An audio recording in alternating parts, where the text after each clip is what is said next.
Sudah lebih dari 12 jam si jago merah mengamuk meluluhlantakan pabrik kasur busa di Kecamatan Arjawinangun, Kabupaten Cirebon, Jawa Barat.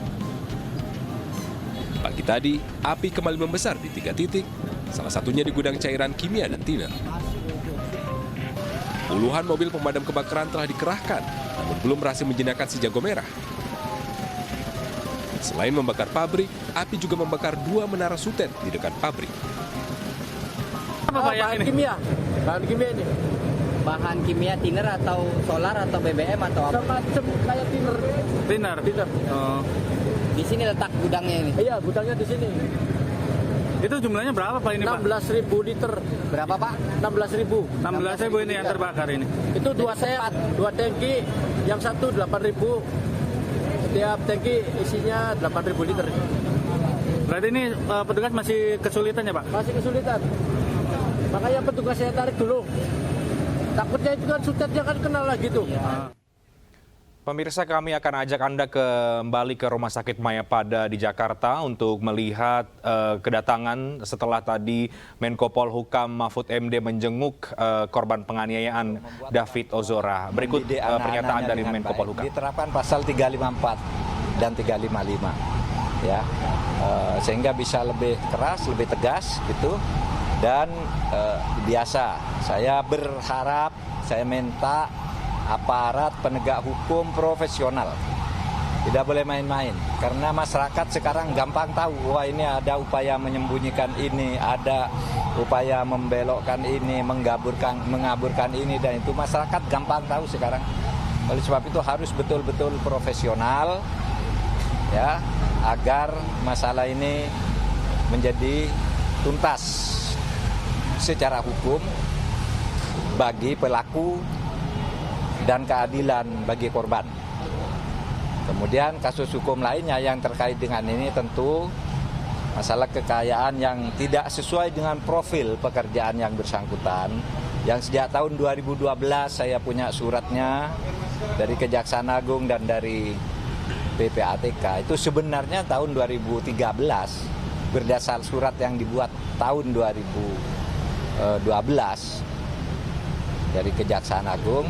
Kemudian 2013 PPATK sudah berkirim surat ke KPK tentang adanya beberapa hal yang diduga pencucian uang dan proses didapat yang tidak sah oleh saudara Alun sebagai orang tuanya. Ini bukan karena kita benci, bukan karena kita dendam, tetapi kita mau menegakkan hukum dan mendidik masyarakat di negeri ini, ya, agar tidak menjadi hedonis, berfoya-foya dan memanfaatkan kesempatan.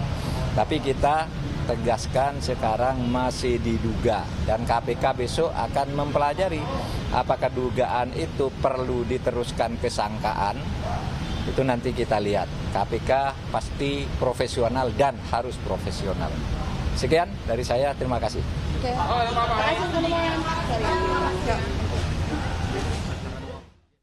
Kita ke informasi berikutnya. Ribuan keluarga korban kerusuhan Sinagma menyuarakan tuntutan mereka ke lapangan pendidikan Wamena, Papua. Aksi massa itu guna menuntut proses hukum dari kerusuhan Sinakwa yang menewaskan belasan orang beberapa waktu lalu.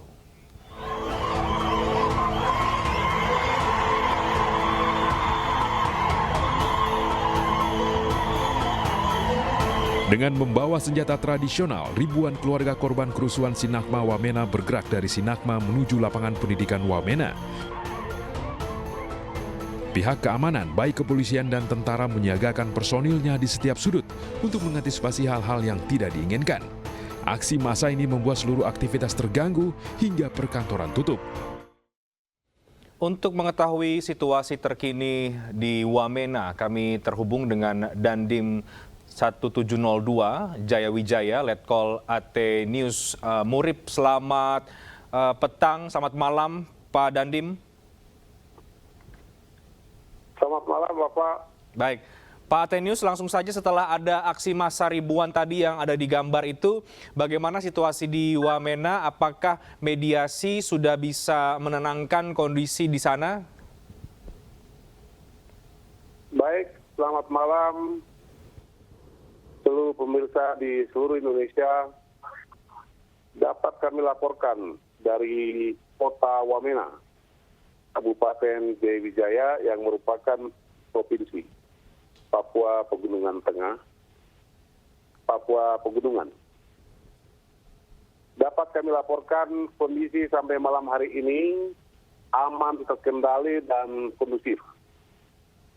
Untuk gambar yang terlihat tadi adalah merupakan tarian budaya untuk penyelesaian masalah kerusuhan yang terjadi pada tanggal 23 Februari lalu. Telah disepakati oleh pemerintah daerah bersama dengan pihak korban untuk diselesaikan secara terbuka, dihadiri oleh seluruh masyarakat dari pihak korban 4 kabupaten. Baik. Kabupaten Induk Jayawijaya, Kabupaten Duga, Kabupaten Lanijaya, dan Baik. Kabupaten Jawa Timur yang hadir untuk menyelesaikan permasalahan. Oke, baik. Pak Dandim, jadi situasi sudah mulai kondusif, tapi bagaimana bentuk penyelesaian yang dilakukan, yang dimediasi oleh aparat di sana, agar ini betul-betul selesai sehingga tidak ada lagi aksi ataupun penolakan atau apapun bentuknya atas kerusuhan yang terjadi beberapa waktu yang lalu itu? Baik, penyelesaian yang dilakukan hari ini adalah mendengarkan tuntutan ataupun keinginan dari korban yang disampaikan kepada kami pemerintah, dan dapat terlihat semua pihak korban dan masyarakat 4 kabupaten itu datang duduk tenang menyampaikan aspirasi kepada pemerintah untuk diselesaikan. Ada 2 tahap. Yang pertama, diselesaikan dengan budaya asli pegunungan. Yang kedua, diselesaikan dengan proses hukum sesuai dengan hukum yang berlaku di Indonesia. Untuk pelaksanaan penyelesaian dengan budaya pegunungan, tadi sudah disepakati bersama aspirasi dan diterima oleh pemerintah daerah, dipimpin langsung oleh PJ Gubernur, dan untuk proses hukum akan dilakukan dan dimulai dengan proses investigasi dari tim Polda Papua yang sudah berlangsung. Baik. Demikian yang dapat kami laporkan dari Wamena. Baik, jadi Pak Dandim ada 2 cara penyelesaiannya. Pertama secara adat, yang kedua adalah secara hukum yang ini akan dimulai investigasinya oleh kepolisian setempat.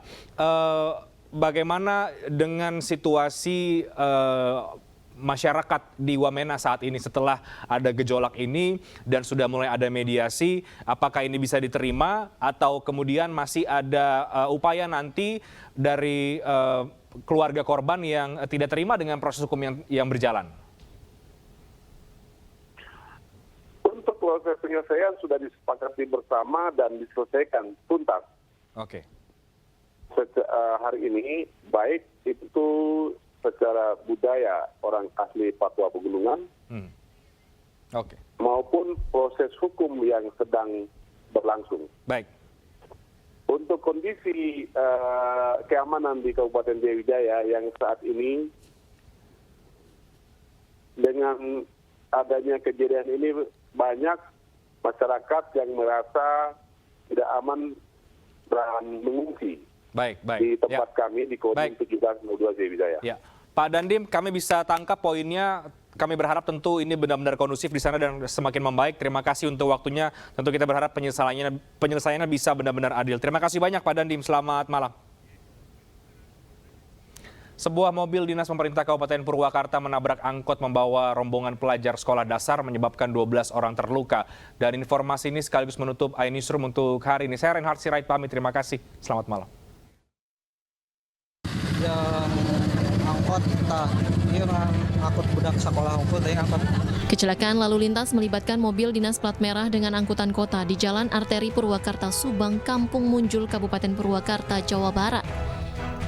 Warga mengevakuasi 12 korban yang terdiri dari 2 siswa SD dan orang tuanya, sopir angkot dan sopir mobil dinas. Para korban kemudian dievakuasi ke RSUD Bayu Asih dan rumah sakit swasta di Purwakarta. Menurut saksi mata, kecelakaan berawal dari mobil dinas yang melaju ugal-ugalan dari arah Subuang menuju Purwakarta. Mobil dinas ini kemudian berbelok mendadak hingga menabrak rombongan angkot yang paling depan.